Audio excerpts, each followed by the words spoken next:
اعوذ باللہ السمیع العلیم من الشیطان الرجیم رب اشرح لی صدری ویسر لی امری واحلل عقدۃ من لسانی یفقہوا قولی۔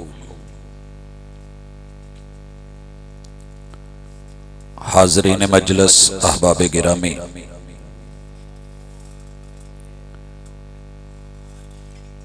اللہ رب العزت کی ذات پاکیزہ ہے اور اسے پاکیزگی پسند ہے۔ ان اللہ طیب لا یقبل الا طیبا، بندوں سے بھی وہی قبول کیا جائے گا جس میں عمدگی ہوگی، پاکیزگی ہوگی۔ جب کھانے کی باری آئی تو حکم دیا کہ کلو حلالا طیبا، وہ کھانا ہے کہ جو حلال ہو اور پاکیزہ ہو۔ انبیاء علیہم السلام کو انسانوں کی تعلیم کے لیے، تربیت کے لیے بھیجا تو اس میں بھی پاکیزگی کا عنصر غالب رکھا۔ یعلمہم الکتاب والحکمہ، یہ صرف اس لیے تھا یتلو علیہم آیاتہ، یہ ذمہ داری اس لیے تھی کہ یزکیہم، قوم کو پاکیزہ کر دیا جائے۔ حضرات، طہارت اور پاکیزگی یہ اسلام کی خوبی اور عظمت کا نشان ہے۔ اسلام میں داخل ہونا ہے تو اپنی سوچ کو پاکیزہ کر لیجئے۔ الاسلام یجب ما قبل، یہ پاکیزہ سوچ اور فکر اور پاکیزہ دین میں آپ کی آمد جہالت کی ساری ادائیں، گندگیاں اور غلاظتیں اور نجاستیں، گناہوں کی دنیا، تیرا رب اس پاکیزہ دین میں آمد کی وجہ سے پچھلے تمام تر معاملات سے تیرا دامن صاف بھی کر دے گا، پاک بھی کر دے گا۔ اور یہ بھی کہا التوبۃ تجب ما قبل، کہ یہ توبہ اپنے گناہوں پہ ندامت، نجاستوں پہ شرمندگی اور غلط کاریوں سے بچ کر کے اپنے رب کے در پہ آ کے مناجات کر کے سر شرمندگی سے جھکا کے، بندہ مرد ہے یا عورت ہے، عمر کے کسی حصے میں ہے، اللہ رب العزت سے استغفار کرتا ہے، معافی مانگتا ہے، تو میرا رب اس کا دامن گناہوں سے صاف کر دیتا ہے۔ پاکیزگی دیکھنی ہے تو حج جیسے اس رکن کو دیکھیے جو اسلام کا رکن۔ میرے آقا علیہ الصلوۃ والسلام فرماتے ہیں صحیح حدیث، الحج یجب ما قبل، بندہ جب احرام باندھتا ہے، لبیک اللہم لبیک کی صدائیں لگاتا ہے، توحید کی اس علامت کو دنیا کے سامنے رکھتا ہے، اللہ کے گھر کے چکر لگاتا ہے اور حجر اسود کا استلام کرتا ہے یا بوسہ دیتا ہے، اشارہ کرتا ہے، بسم اللہ اللہ اکبر کہتا ہے، اس کے گرد چکر لگاتے ہوئے ربنا آتنا فی الدنیا حسنہ وفی الآخرۃ حسنہ، اس آیت مبارکہ کو پڑھتا ہے، چکر مکمل کر کے طواف کی 2 رکعتیں ادا کرتا ہے، صفا مروہ کی سعی کرتا ہے، مینا میں رکتا ہے، وہ عرفات میں جاتا ہے، مزدلفہ میں آتا ہے، مینا میں کنکریاں مارتا ہے، قربانی کرتا ہے، اللہ کے راستے میں بال کٹواتا ہے، آ کر کے پھر طواف کر کے صفا مروہ کی سعی کر کے پھر مینا میں مبیت کرتا ہے، دن کو کنکریاں مارتا ہے، یہ حج سے واپس آ کے آنے سے پہلے طواف الوداع کر کے لوٹتا ہے۔ اس کے ان اعمال کی وجہ سے میں اس کی زندگی کا سارا ماضی دھو دیتا ہوں، صاف کر دیتا ہوں، پاک کر دیتا ہوں۔ حضرات یہ کس لیے ہے پاکیزگی؟ کہ میں اور آپ جب رب کو ملے، دنیا میں عادت ایسی ہو، وتیرہ ایسا ہو، سلیقہ زندگی، طرز حیات ایسی ہو کہ اللہ تعالیٰ کے پاس جب یہ بدن جائے تو بدن بھی پاکیزہ، اور جب یہ روح جائے تو یہ روح بھی پاکیزہ ہو۔ حضرات دونوں اہتمام کر دیے گئے، نجاستیں ظاہری ہوں یا باطنی ہوں، ان سے اللہ تعالیٰ نے انسان کو پاک اور صاف رکھنا پسند فرمایا ہے۔ آئیے آج کی اس کانفرنس کی وساطت سے، اگر میرا کوئی بھائی کوئی بہن آج الہاد کی گندگی میں ہے، یا کفر کی غلاظتوں میں ہے، یا شرک کی نجاستوں میں ہے، یا بدعات خرافات اور رسومات کو پاکیزہ یا عمدہ یا اپنے لیے اچھا سمجھ رہا ہے، تو اس کے لیے یہ کانفرنس سے اعلان کرتی ہے، اسلام کی یہ آواز، نداء الاسلام، آواز ہے یہ اسلام کی، کہ لوگوں اپنی روح کو، اپنے عقائد کو پاکیزہ کیجئے اور وہ لیجئے جو صاف ستھرا ہے۔ اس کے لیے آپ کو 6 موٹے موٹے کام ذہن کی صفائی کے لیے اور روح کی طہارت کے لیے اہم اور ضروری ہیں، کیونکہ جسم کے باقی معاملات ان سے جڑے ہوئے۔ ان میں سب سے پہلے، اگر آپ یہ سمجھتے ہیں کہ کائنات خودکار ہے، کچھ تھا نہیں مگر بگ بینگ کے ذریعے دھماکہ ہوا، یہ سب آٹومیٹکلی خود بن گیا، کوئی رب نہیں، کوئی الہ نہیں، تو اپنے ذہن کو اس گندگی اور نجاست اور الہاد کے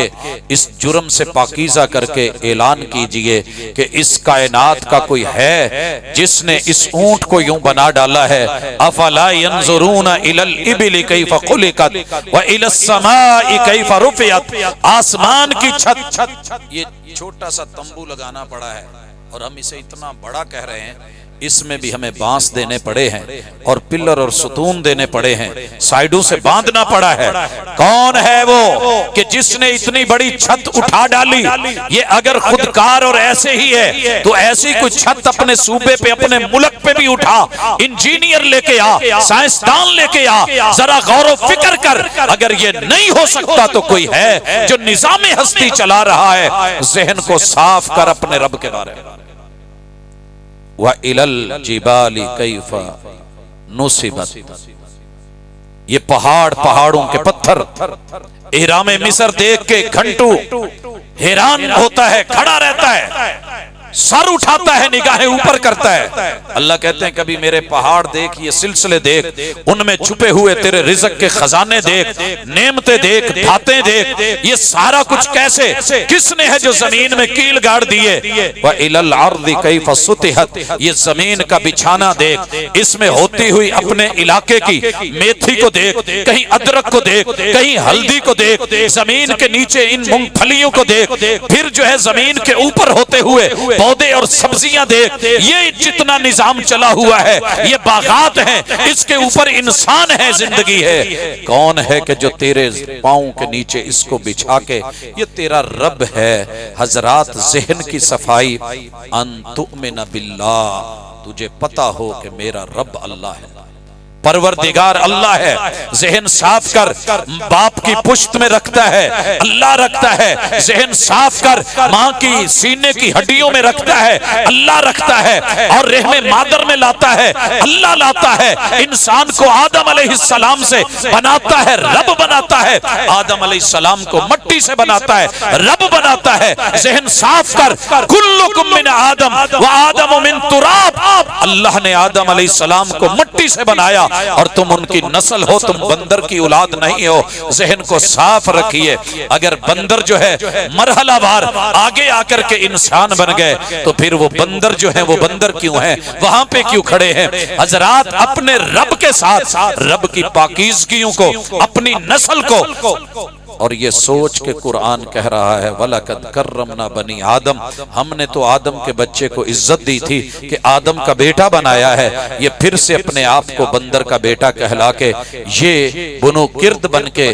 اس کے اوپر خوش ہونا چاہتا ہے۔ تو ذرا سوچے، اپنے ذہن کو صاف کریں۔ حضرات طہارت کی یہ قسم اہم، رب الہ رب مالک، ذہن صاف کر لیجئے۔ الہ صرف ایک اللہ ہے، امریکہ الہ نہیں ہے، وہ سپر پاور نہیں ہے، روس سپر پاور نہیں ہے، دنیا کی کوئی اور ہستی سپر پاور بننا چاہے نہیں ہے، اللہ اکبر اکیلا اللہ ہے۔ ذہن صاف کر لے اور اپنے رب کو الہ مان، جسے ساری دنیا کو اس کے سامنے جھکنا پڑے۔ وہ الہ ہوتا ہے، وہ اکیلا اللہ ہے۔ تیرے رب کو کبھی کسی کے سامنے جھکنا نہیں پڑا۔ کوئی نمرود بن کے آیا، قارون بن کے آیا، فرعون بن کے آیا۔ ذہن صاف کر، وہ جھکے، وہ مٹیوں میں چلے گئے، وہ پانیوں میں چلے گئے، وہ غوطے کھا کے مر گئے، وہ جوتے کھا کے مر گئے، انہیں جھکنا پڑا، تیرے رب کو نہیں جھکنا پڑا۔ لہٰذا الہ تیرا اللہ ہے، ان تؤمن باللہ۔ اور اس کے بعد بڑے بڑے بدقسمت بظاہر پاکیزہ صاف ستھرے، لیکن کہتے ہیں کہ فرشتوں کا کوئی وجود نہیں۔ آئیے، اگر تو ایک دکان بنائے نظام ہستی میں، تو ایک فارمیسی بنائے، تجھے ورکرز کی ضرورت، تجھے ہیلپرز کی ضرورت، یہ تیرا نظام، فطرت اللہ التی فطر الناس علیہا، تیرے رب نے یہ فطرت بنائی ہے۔ اللہ تعالیٰ کن کہہ کے پوری کائنات بنا سکتا ہے، لیکن تیرا رب علی کل شیء قدیر ہے، وہ قادر مطلق ہے، لیکن وہ اپنی مرضیوں کا بھی مالک ہے۔ جس کی چاہے ڈیوٹی لگا دے، جس کی چاہے ذمہ داری لگا دے، وہی کی ذمہ داری جبریل کے ہاں لگا دے، موت کے معاملے ملک الموت کے حوالے کر دے، اور اسی طرح زمینی دیگر معاملات، حفاظتوں کے سلسلے تیرے آگے پیچھے دائیں بائیں یہ محافظ کھڑے کر دے، وہ کرامن کاتبین بنا دے، وہ کسی کے منہ میں جو ہے اس کو سور پھونکنے کے لیے وہ مقرر کر دے، اس کی ذمہ داری لگا دے، کسی کو عرش کے حاملین بنا دے، حملۃ العرش، کسی کی جنت میں کسی کی جہنم میں ڈیوٹی بنا دے۔ انکار نہ کر، ذہن صاف کر، اللہ کے ملائکہ ہیں، وہ عباد مکرمون ہیں، وہ اللہ کی بیٹیاں نہیں ہیں۔ ذہن صاف کر لے، اللہ نے الہامی کتابیں اتاری ہیں، تورات، زبور، انجیل، تیرا ذہن صاف ہونا چاہیے۔ صحیفے نازل ہوئے ہیں، لیکن یہ اولڈ ہو چکے، تیرا نیو سلیبس وہ قرآن ہے۔ ذہن صاف کر، گندگی کو نکال، اس کے خلاف بولنا چھوڑ، اس کی تحقیر کرنا چھوڑ، شاعر کا مذاق چھوڑ، اس کے اوپر جملے کسنے چھوڑ، اس کو پرانا یا تقیہ نوسی کہنا چھوڑ، اس کو جلانا اور گھراؤ کرنا، پھاڑنا یا چیرنا، یا اس کے خلاف عدالتیں قائم کر کے یا بے ادبیاں کرنا چھوڑ۔ ذہن کو پاک رکھ، یہ نصاب تیرے رب نے بنایا ہے، جس نے تجھ کو بنایا ہے۔ اور اسی طرح تیری تعلیم کے لیے، تیری تربیت کے لیے اگر اسکول ضروری، کالجز ضروری، یونیورسٹی ضروری، معلمین اور اساتذہ ضروری، ٹیچرز اور ان کا سٹاف ضروری، یہ لیکچرر، یہ جو ہے اسسٹنٹ پروفیسر، یہ تیری اصطلاحیں، یہ ایسوسییٹ، یہ فل پروفیسر، یہ فلان، یہ فلان اگر ضروری ہیں تو تیرے رب نے بھی بندوں کی ہدایت کے لیے انبیاء کو بھیجا ہے۔ وَرُسُلِهِ، ان کا برحق ہونا، محمد الرسول صلی اللہ علیہ وسلم کا یقینی ہونا، خاتم النبیین ہونا، ان کے بارے میں منفی نقوش پیدا کر کے، ان کے جو ہے وہ خاکے بنا کے، کارٹون بنا کے دنیا کو مزید ان کے ذہن خراب نہ کر، اپنے ذہن کو بھی صاف رکھ۔ ان کی سیرت پاکیزہ، ان کی زندگی پاکیزہ، معاملات پاکیزہ، ان کا گھرانہ پاکیزہ، اہل بیت اطہار پاکیزہ، ان کے یار پاکیزہ۔ تو بھی اپنا ذہن پاکیزہ رکھ، اور یہ بھی ذہن صاف رکھ کہ تجھے مرنا ہے۔ موت سے بھاگ، کیپسولز بنا، گشتے کھا، ویکسینز بنا، انسانیت کو دبا، جو من میں آئے کر، لیکن یاد رکھ کے آخر موت ہے، وہ آخر موت ہے، آخر قبر ہے۔ زندگی خواہش زر میں بسر کرتے رہے، ایک کفن کے لیے اتنا سفر کرتے رہے، دعا کر کے رب تجھے کفن ہی کم از کم دے دے۔ حالات ایسے بنا دیے ہیں تو نے میں نے اور تیری میری زندگی کے اندر یہ دماغ کی گندگیوں نے کہ ہم انسانوں کو کفن دینے کو بھی تیار نہیں تھے۔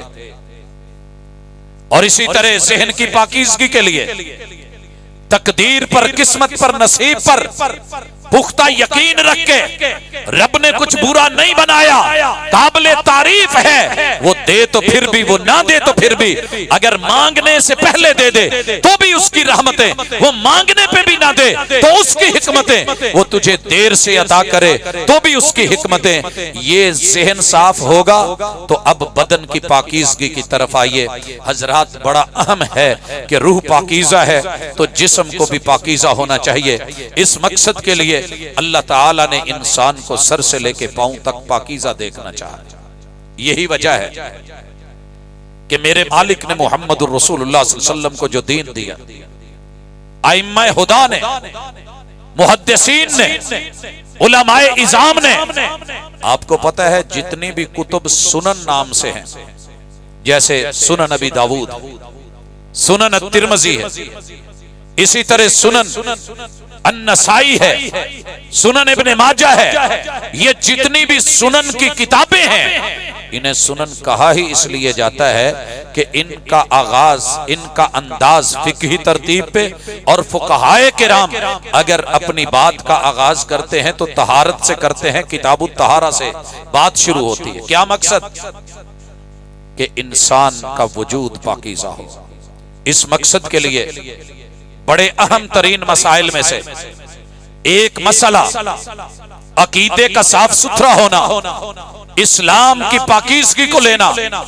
جہاں وہ اہم ہے اور روح کی پاکیزگی ضروری ہے۔ آپ دن میں 5 مرتبہ کم از کم وضو کریں، یہ ضروری، 5 مرتبہ 5 نمازوں کے لیے، ایک وضو سے بھی 5 ہو جائیں، لیکن بہتر اور افضل اس کے لیے محمد الرسول اللہ صلی اللہ علیہ وسلم کی سیرت یہ تھی کہ آپ مسواک کرتے تھے۔ پوچھا گیا گھر میں آتے تو پہلا کام بتایا گیا کہ مسواک، اور میرے محبوب نے کہا، سنن النسائی کی حدیث صحیح ہے کہ لوگوں السواک مطہرۃ للفم ومرضات للرب، یہ مسواک دیکھنے میں چھوٹی سی لکڑی، یہ آلہ ہے انسان کے منہ کو، اس کے دانتوں کو، اس کے اندر لبوں کو، لبوں کے اندر زبان کو یہ صاف ستھرا رکھے۔ اور بھائیو اس کا اہتمام کرنا ایک مومن کے لیے کتنا اہم ہے۔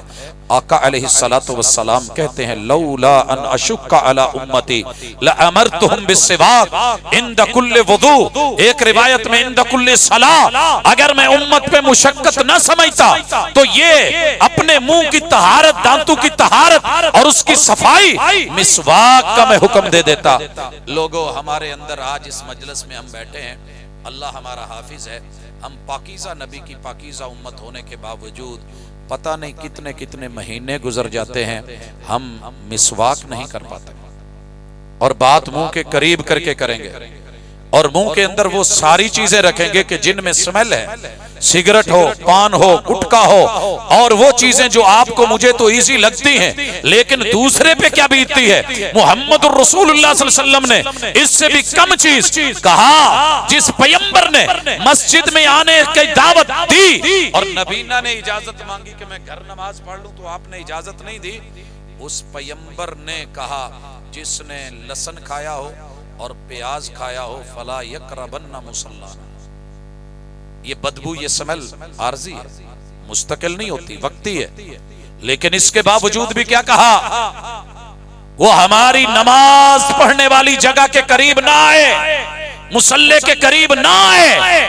جس چیز سے بندوں کو تکلیف ہوتی ہے فرشتوں کو بھی تکلیف ہوتی ہے۔ اگر آپ کے دائیں بائیں آگے کوئی مرد نہیں ہے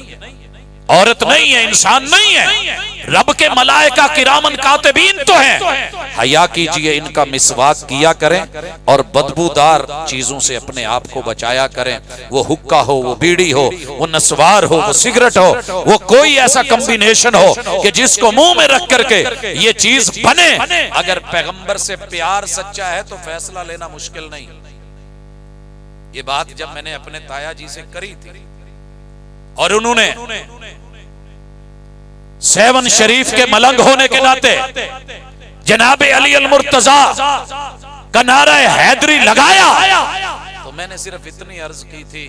کہ تایا جی یا تو ان پاکیزہ ہستیوں کے نام نہ لیں یا پھر منہ میں یہ بدبودار چیزیں نہ رکھیں۔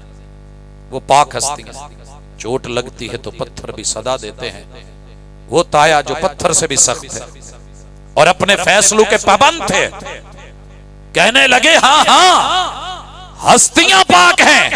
یہ بدبودار چیزیں میرے منہ میں سے اسی وقت نکالی، ڈبیا مروڑی اور پھینکی۔ میں نے کہا جذباتی فیصلہ؟ کہنے لگے نہیں بیٹا جذباتی نہیں ہے، میں ان کو دیکھتا تھا کہ فانٹا 7 اپ کی ٹافیاں منگوا کے وہ پتہ منہ میں رکھ لیتے جب بھی اس کی ضرورت محسوس کرتے، مگر سگریٹ کا استعمال نہیں کر رہے تھے۔ کیوں کہ فیصلہ ہے ایک دلیر انسان ہونے کے ناطے، پیغمبر کے امتی ہونے کے ناطے، اپنے ماحول کو، اپنے کلچر کو، اپنی بیٹھک کو، اپنے دوستانے کو، اپنے یارانے کو شراب نوشیوں سے، سگریٹ نوشیوں سے، تمباکو نوشیوں سے، حقہ نوشیوں سے، اس پڑی ہوئی عادت کو حضرات چھوڑیں گے تو پاکیزگیاں حاصل ہوں گی، صرف جلسے سن کر کے نہیں اور کروا کے بھی نہیں، ذمہ داری ہے۔ اس کے بعد میرے محبوب نے وضو، ہاتھ دھونا، ہاتھوں کے گناہ صاف ہونا تو آپ نے سنا ہی ہے، لیکن مان گئی دنیا ایام کرونا میں۔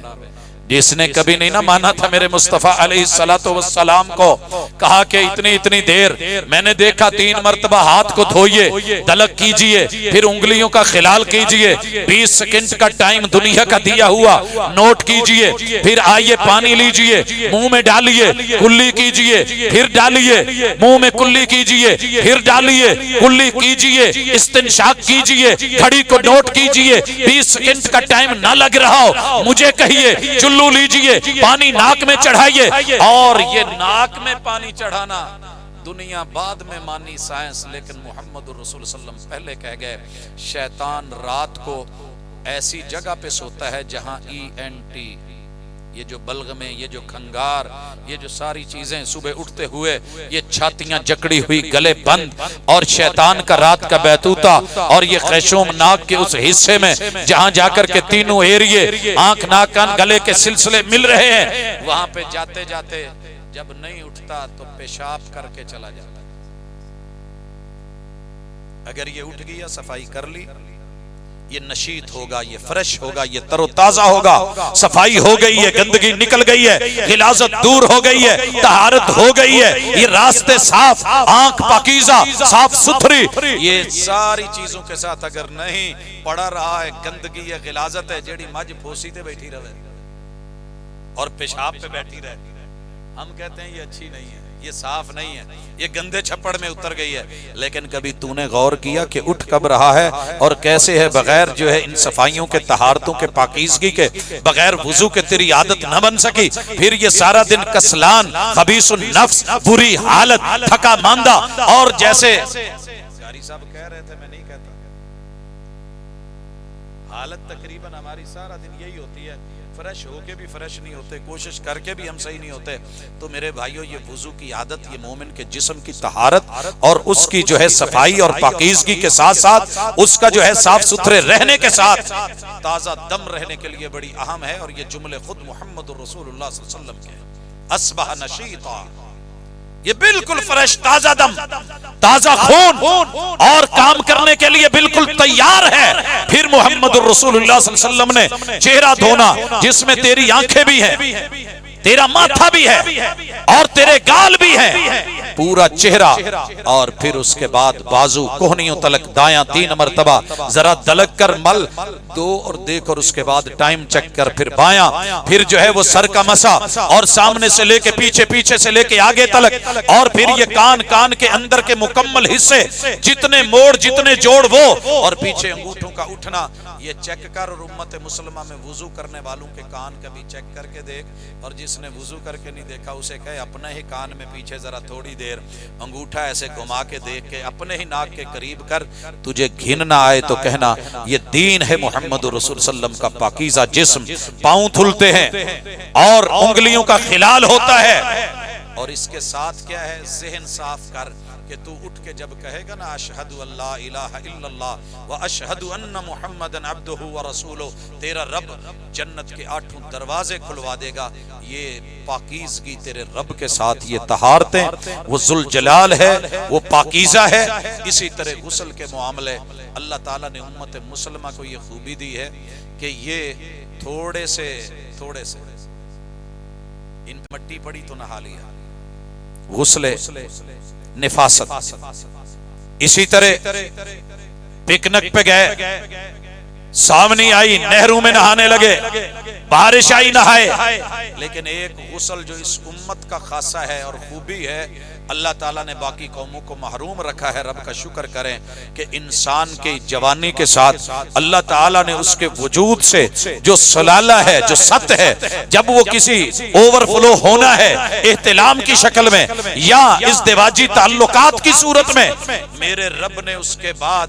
وضو، اس جگہ کا دھونا، وضو کرنا، اور پھر وضو کے بعد دائیں طرف جو ہے وہ پانی ڈال کے دائیں حصے کو دھونا، اور پھر بائیں طرف پانی ڈال کے اس کو صاف اور پاک کرنا، اور وضو کرنے کے بعد اپنے پاؤں دھونا، یہ طریقہ امت مسلمہ کو عطا کیا ہے۔ پوری دنیا کے نفیس ترین، یہ فرانس کے بڑے بڑے پرفیومز اور بڑے بڑے ایسنس سب فضول رہ جاتے ہیں جب لنڈے کی پینٹ یا اس کی کوئی شرٹ آتی ہے۔ حضرات جتنی مرضی وہ پرفیوموں میں گزری ہو، لیکن گندگی اور غلاظت، ایک کفر کی غلاظت، ایک جسم کی غلاظت، وہ سمیل اور بدبو دھو کے بھی دنیا تھک جائے پھر بھی نہیں جاتی، لیکن اللہ نے یہ مومن کو شان عطا کی ہے کہ اس کی بہترین خوشبو پانی ہے، سب سے بہترین خوشبو پانی ہے، اور کچھ نہیں۔ اپنے آپ کو، اپنے وجود کو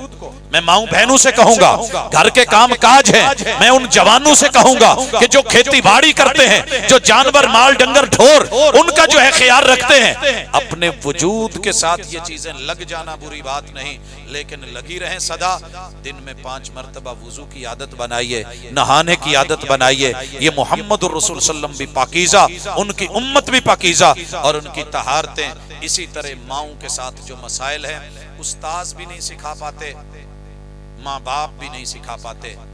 تو اس کے لیے باقاعدہ کلاسز ان کا اہتمام ہونا، کتاب الطہارہ کا پڑھنا، کتاب الغسل کا پڑھنا، کتاب الوضو کی تعلیمات حاصل کرنا۔ ائمہ فقہاء و محدثین کی یہ شان رہی ہے، وہ بیٹوں اور بیٹیوں کو، وہ قوم کو، وہ امت کو سکھا کے جاتے تھے۔ آپ کو پتہ ہے ہمیں نام لینا بھی اچھا نہیں لگتا، لیکن محمد الرسول اللہ صلی اللہ علیہ وسلم کنواری بچی سے بھی بڑھ کے با حیا پیغمبر،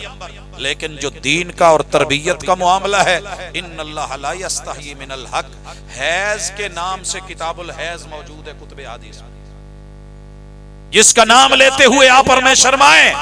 لیکن وہ بیٹیوں سے جڑا ہوا سلسلہ، وہ بناتے ہوا سے جڑا ہوا سلسلہ اللہ نے رکھا ہے آپ کی میری ماؤں بہنوں کے ساتھ، بیٹیوں کے ساتھ، بیویوں کے ساتھ۔ اگر یہ مسئلہ ہے تو ان کی تربیت کرنا بھی ضروری ہے۔ حضرات پی ایچ ڈی کر کے، ڈاکٹریٹ کر کے، پوسٹ ڈاکٹریٹ کر کے، ایم فل کر کے، ماسٹر لیول کی ڈگریاں لے کے، اور بی ایس بی اے وغیرہ کر کے، یہ سارا کچھ پڑھنے کے بعد بھی اگر عورت کو اپنے ذاتی طہارت کے مسائل کا پتہ نہیں ہے تو پھر یاد رہے تربیت سے ہی بدلتا ہے قوموں کا مزاج، وگرنہ علم سے ابو جہل کی جہالت نہیں جاتی۔ یہ سبق سکھایا میرے آقا نے، طہارت، اپنی بیٹیوں کو اگر ماں بٹھا کے نہیں کہہ سکتی اور بیٹے کو جوانی کے ساتھ باپ نہیں بتا سکتا کہ یہ ناخن یہ کاٹنے فطرت کا حصہ ہے، زیر بغل جو بال ہیں ان کو اکھاڑنا یہ فطرت کا حصہ ہے، جوانی کے بال زیر ناف بیٹے کے ہوں یا بیٹی کے ہوں یہ طہارت پاکیزگی کا اور دین کا ایک حصہ ہے، اللہ نے اس کو فطرت بنایا ہے۔ اسی طرح اگر یہ باتیں شرم محسوس ہوتی ہیں اور لوگ کمنٹس دیتے ہیں یہ کیا دنیا جہان کی گندگی دکھا دیں گے، غلاظت دکھا دیں گے، ننگے ہو کے دنیا کو دکھا دیں گے، الف للہ کپڑے اتار کے فارغ ہو کے ان کو جو ہے دنیا برداشت کر لے گی، لیکن میرے محبوب نے جو مسائل اپنی بیٹیوں کو سکھائے تھے باپ ہونے کی حیثیت سے، انما انا لکم مثل الوالد، میری مثال تمہارے لیے ایک باپ جیسی ہے، اور باپ کی ذمہ داری ہے، ماں کی ذمہ داری ہے کہ وہ اپنی اولاد کو یہ سبق پڑھائے، بٹھائے اور سکھائے کہ بیٹا تیرے ساتھ عمر میں یہ چینج آ رہی ہے، بدن میں یہ تبدیلی آ رہی ہے، یہ مسئلے اور مسائل ہیں۔ بیٹیاں پتہ نہیں کتنے کتنے دن اسی طرح رہتی ہیں، نہ انہیں پاکی کا پتہ، نہ طہارت کا پتہ، نہ پاکیزگی کا۔ تو اللہ کے لیے یہ سیکھیے کہ خون کی 3 بڑی اہم قسمیں اور ضروری ہیں۔ ہماری بچیاں جب جوانی کے عالم میں ہوتی ہیں انہیں بیچاریوں کے ساتھ جب فرسٹ ٹائم ایسا مسئلہ بنتا ہے پریشانی کے عالم میں کسی کو بتانے کے قابل نہیں ہوتی جو حالات ہیں، اور پھر جو ہے وہ دیگر مشہوریاں ٹی وی پہ وہ سب چل جائیں، کوئی حرج نہیں، وہ سرے بازار سب کچھ سرے عام لگاؤ، کوئی حرج نہیں، مگر دین کی بات، مسئلے کی بات، تربیت کی بات مت کرنا، کیونکہ آپ مولانا ہیں اور مولانا کو اور مولوی کو اور مسجد کو مدرسے کو کانفرنس کو یہ زیب نہیں دیتا کہ وہ اس طرح کے موضوعات رکھیں۔ حضرات اللہ کے لیے ان بچوں تلک اس میسج کو پہنچائیے۔ میں جمعہ پڑھاتا ہوں یہی موضوع تھا، ایک آدمی آ کے بیٹھا اور بڑے غصے سے دیکھ رہا ہے، میاں چنو کی سرزمین ہے، تو کہنے لگا افسوس ہے آپ پہ، افسوس۔ میں نے کہا جی خیریت ہے؟ کہنے لگا جی میں فرسٹ ٹائم آپ کا نام سنا تھا، شہرت سنی تھی، میں اپنی بیٹی کو لے کر کے آیا، جوانی کی دہلیز پہ اس نے قدم رکھا، میں تو شرمندہ ہوں، میں اسے ساتھ بٹھاؤں تو کیسے بٹھاؤں، گھر لے جاؤں تو کیسے لے کے جاؤں؟ آپ نے باتیں ایسے کی ہیں؟ وہ مجھ سے پوچھے کہ بابا یہ کیا ہے؟ مسجد میں ایسی باتیں ہوتی ہیں؟ قبل اس کے کہ میں بولوں ساتھ ایک بزرگ عمر رسیدہ کہنے لگے نوجوان، اللہ نے اگر تجھ کو بیٹی دی ہے اور تو نے اپنی اس وقت جو حیت اور لک بنائی ہے وہ ینگ مین کی طرح ہے، تو میری ایک بات سن، میں بوڑھا ہوں، اپنے ساتھ 6 بیٹیاں لے کے آیا ہوں، میں ان 6 بچیوں کو یہ مسائل بیٹھ کے خود نہیں سمجھا سکتا تھا، جو اوورآل عام خطاب میں سب کو بات ہو گئی ہے اور مسئلے ان تک سمجھ آ گئے، اور میری بیٹیوں کو دین کی، پاکیزگی کی، طہارت کی، اپنی زندگی، اپنے وجود کی پاکیزگی کی جو جو ان کے ساتھ اہمیت تھی وہ اس کو سمجھ چکی ہیں۔ میں اللہ کا شکر ادا کرتا ہوں۔ حضرات دین کے معاملے میں اتنے سینسیٹیو بنے، دنیا کے معاملے میں کوئی نہیں چلتا ہے، حرج کیا ہے، اور جناب اتنا تنگ نظر نہیں ہونا چاہیے، تو ذرا اپنی نظر کو وسیع کر، اللہ تعالیٰ نے بیٹی کی جوانی کی علامتوں میں سے ایک علامت رکھی ہے، اس کے وجود میں نسل انسانی کو چلانے، انسان کو بنانے، اس کے لیے یہ حصہ رکھا ہے، اور یہ جتنے دن ہے تھوڑے ہے یا زیادہ ہے، خطے خطے کے اعتبار سے، 1 دن یا 2، 3 ہے یا 4، 5 ہے یا 6، جتنا بھی ہے اس کو اپنے خاندان کی خواتین سے دیکھ کے میچ کر کے ان دنوں کے اندر اپنے وجود کو، اس میں نماز بھی نہیں ہے، اس میں روزہ بھی نہیں ہے، اگر نماز کا ٹائم ہے نماز پڑھ رہی ہے بیٹی اور یہ کیفیت طاری ہو گئی ہے، آٹومیٹکلی نماز ختم، روزے میں ہے تو روزہ ختم۔ اللہ تعالیٰ نے چھٹی دی ہے، اور ان ایام میں بیٹیوں کے اوپر گھر میں بھی نرمی کرنا اور اپنی ذمہ داریوں میں کچھ کمی لانا، ان کی اس تکلیف کو سمجھنا، خود قرآن نے بیان کیا ہے یسألونک عن المحیض قل هو اذی، پوچھتے ہیں کہ یہ حیض کا خون کیا ہے، یہ معاملہ کیا ہے، اللہ کے محبوب ان کو کہہ دو کہ یہ بہت بڑی بیماری اور تکلیف کی بات ہے۔ حضرات اسی کے ساتھ ایام نفاس، عورت کی زچگی کے ایام کا، اس کے بھی 40 دن ضروری نہیں ہے، جب تلک ہوں ان کو دیکھنا، طہارت کا اہتمام کرنا، اور جب اس سے ہوں صاف ستھرے ہو کر کے نماز پڑھنا۔ اسی طرح وہ بیماری کا خون جو 7 دن یا 6 دن یا مقررہ ایام سے اوپر چلا جائے، استحاضہ کا وہ بھی بچیوں کو، عورتوں کو، خواتین کو سمجھانا ضروری ہے۔ اسی طرح استنجے کے مسائل ہمارے نوجوانوں کو، بزرگوں کو، پڑھے لکھے لوگوں کو کھڑے ہو کے پیشاب بھی کر رہے ہیں، نہ وٹوانی دا پتہ، نہ ٹیشو کے استعمال کا پتہ، اور نہ استنجے نہ پانی کا۔ ماشاءاللہ ویسے ہی اٹھے اور چل دیے، کون ہے؟ نبی کا امتی ہے۔ حضرات رسول صلی اللہ علیہ وسلم کا یہ فرمان سنیے اور اللہ رب العزت کے اس فیصلے میں راضی ہوں کہ اللہ نے آپ کو پاکیزہ بنایا ہے۔ رسول اللہ صلی اللہ علیہ وسلم استنجے کے مسائل سکھاتے ہیں، اور حضرت سلمان فارسی کو تانا ملتا ہے تو وہ جواب دیتے ہیں اجل ہاں، ہمارے نبی نے ہمیں یہ اصول قیود سکھائے ہیں۔ تو واش روم میں جانا، اپنے آپ کو صاف کرنا، بایاں قدم اندر رکھنا، بسم اللہ اللہم انی اعوذ بک من الخبث والخبائث پڑھنا، یہ ساری کتاب الطہارہ علماء سے ملیے، مسجدوں سے جڑیے، مدارس کے اندر آ کے فردن ایک ایک حدیث کا مطالعہ کیجئے۔ آپ داد دیے بغیر نہیں رہیں گے کہ واقعتاً نبی بھی پاک، دین بھی پاک، رب بھی پاک، اللہ تعالی ہمیں بھی پاکیزہ فرمائے۔ اقول قولی ھذا وآخر دعوانا ان الحمد للہ رب العالمین۔